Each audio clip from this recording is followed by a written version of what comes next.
Well, now let's get talking. While electricity supply has been a critical challenge for Africa's largest economy, the Nigerian government in 2013 opted for privatization with projections for detailed plans for stable electricity supply. But 10 years after the move, the state of the sector has remained dismal as most actors fail to deliver on key performance indicators.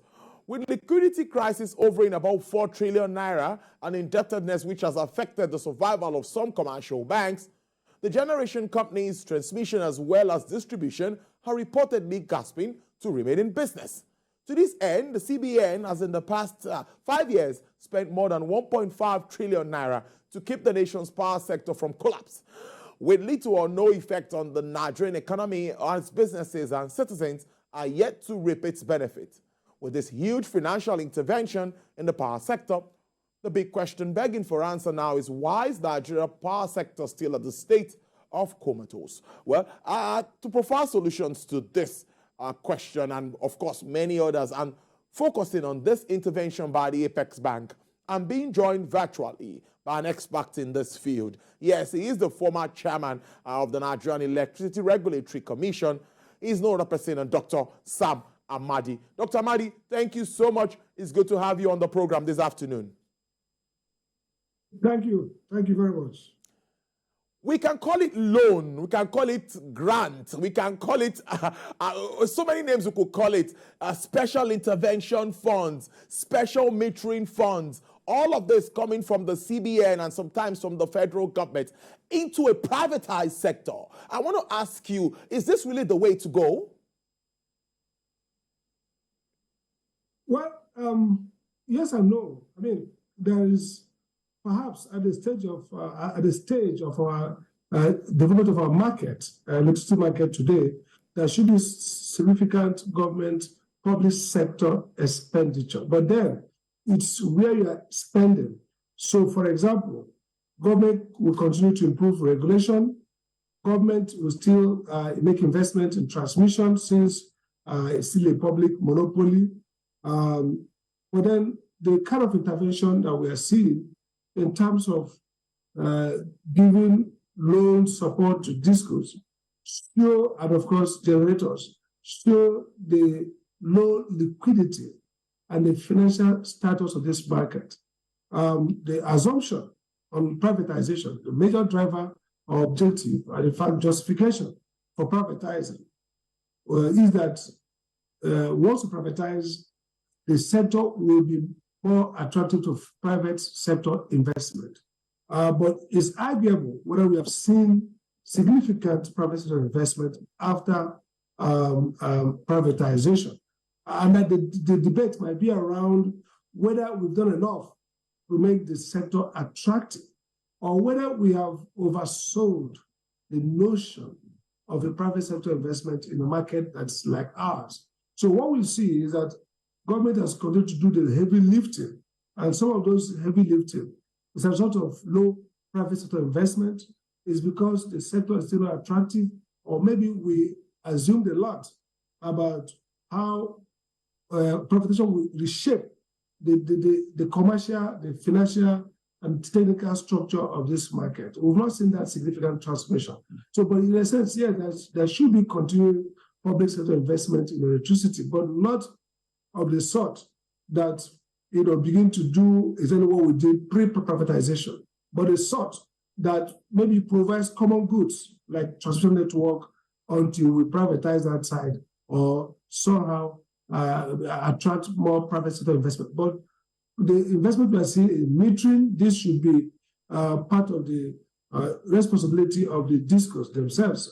But because they don't have good revenue, maybe the tariff is a problem, collection is a problem, change management is still very inefficient and rudimentary. So this is a market that is still needing drip fed by public sector, and that's what the idea of privatization. So it speaks to whether there was too much hope, too little realism, maybe too little realistic reform of that sector before privatizing. take you, let's stay a little with the distribution companies. The argument continues, which is the weakest link? Distribution, transmission. The argument is on. I don't know which. That discussion is open. But my question would be, with all of this support, the distribution companies will hold on to the fact that they want a cost-reflective tariff. I know why I'm asking you this question. Which comes first? The rehabilitation, the improvements, or paying more before we get the service? The chicken or the egg? I think it should be both. I mean, but the question is, look, from 2011, when we started the tariff change in order to stimulate and encourage investment in the privatization exercise, we've had significant tariff increase. I mean, if you look at where we were in 2010, probably one of the lowest in West Africa. Where we are today, arguably one of the best in West Africa, or at least close to the top. The tariff is not as bad in terms of unit costs, average tariff for each of the discos. It's not that terrible. Yes, one can argue there's still room for tariff increase, but what has not happened is proportionate efficiency. We adopt the incentive-based regulation, and what that means is that tariffs and other forms of regulation are geared towards creating incentives for operators to improve their efficiency. So customers can argue that, look, we've seen maybe 4 or 5 different tariff changes. We now have the so-called service-based tariff. We also have tariff belts or segments where some people are paying more because ostensibly they're going to have longer hour of stable power. The question is the sector really generating proportionate improvement, gradual, but consistent improvement in the quality of service? So the theory around tariff increase is that there should be 2 things. One, you don't have to have a rate shock. I mean, you can't just take this tariff to 180% increase or 100%. Any increase above 20, 30 at a time is considered in the industry as rate shock because it has implication for household finance, implication for socio-economic well-being. It limits the capacity of people to purchase other essential social and economic goods, health, education. You are dealing with a limited disposable income. And so tariff increase should be part of a structured socio-economic policy that enables more affordability, works against under-consumption of critical economic and social goods. Yes, we should always increase tariff when it's necessary to rhyme it with cost of production. But again, efficiency should be improving so that the average cost goes down, and therefore the average tariff kind of declines. Capacity, increase in quantity of power available. So the level of inefficiency in this market, it requires improvement from the supply side. Not necessarily that you're going to cover all this inefficiency with tariff increase. So if you do a lot of tariff increase, it might come to a point where the incentive to pay becomes less because what you are getting vis-a-vis what you could provide by alternative, the gap is too small. So people can argue, why don't we stay on